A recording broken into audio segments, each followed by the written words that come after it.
Good morning, I'm Kim Davis. Welcome to Beyond the Headlines. Thank you so much for joining us. This is the time of year when many of us are making plans, things we also call resolutions for what we'll accomplish in the new year. The top plans actually include, or annually include, being more fit and healthy, getting better organized, and of course, doing more with less as it relates to money. We'll get to the other areas later, but let's start with our finances, in particular, our individual behaviors toward money. Marilyn Logan, also known as the Money Lady, has appeared as a financial expert on the Dr. Phil Show, the Steve Harvey Show, Les Brown Show, and the list goes on. She's also the co-author of, or the author of I Can't Afford to Marry You. She's here to help us get our money right. And good morning. Thank you so much for being here. Good morning. Thanks for having me. So I'm sure that you always hear people talk about money, or maybe not talk about money. And so as we go into this new year, people are saying, okay, I'm going to do something different this year. What's the first thing that all of us should be doing? I think the first thing is that we all have to admit that we don't know what we don't know, and get the information and education. Don't go into the new year thinking you have it all figured out. Be willing to ask the simple questions. And when I say simple questions, I mean things like a budget. And when I'm talking about a budget for your home will be totally different from your cousin, your sister, your neighbor. And whatever budget you have for your home, be prepared to have that budget to change maybe in 60 days. In 90 days. But the budget you put in place will probably not be the same budget you'll be living by January, February, March throughout the entire year. Because when things change in your life, your budget needs to immediately change. Are you surprised when you find people and you meet people that really don't have a budget? Because I think a lot of people just figure, you know what, I kind of know what I have and I'm going to manage it, but they don't, a lot of us don't have budgets. Well, I hear a lot of people say they want to own their own company. And realistically, when you have a household, you have a company. That's what it is. It's a little bitty enterprise that you're running, that you're wanting to run to be profitable. So as a business owner, you're constantly looking at the numbers, determining whether or not you should hire more people or fire people, whether or not you should expand or shrink. Well, the same thing with reference to your personal finance. Run that like you're running a business. Are you really profitable every month, or are you in the hole?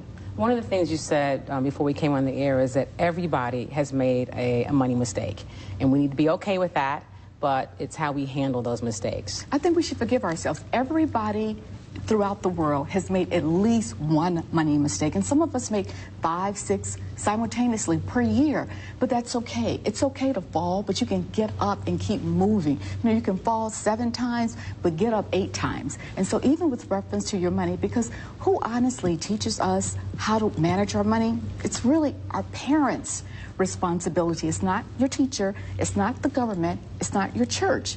It's the parents, because the parents are the ones who taught us how to look both ways before crossing the streets. And the reason why parents taught us that, because they knew that cards would kill. Well, the same thing with reference to your money. See, Kim, we might not all have a relationship with another person. We might not all have children. But each and every one of us will have to be responsible for our money.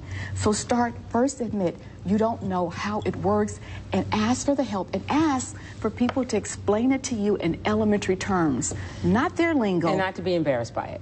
Not to be embarrassed. And if you haven't done well with it, I've talked to people who say, you know what, I'm just not good with the money thing, and that's just not my strength. That's not okay. That's not okay. And particularly I hear that a lot in relationships and marriages. Oh, he's better at the numbers, I'll let him do that, or she's better. But I'm thinking that if you can share your bed together, you need to share your money knowledge. And if one person is more knowledgeable than the other, then ask the other person, teach me what you know. That means sit down at a table once a week and have money conversations as to where your money is going. Because every day we all make money decisions. We tell our money where to go. And that's why I believe that everybody should be selling something. I don't care what it is, but everybody should sell something. When you say sell something, like what? I mean, you can sell something anywhere from Mary Kay to Arbonne to Amway. I don't care what it is. Every day we tell our money to go in a direction, to leave us and go someplace.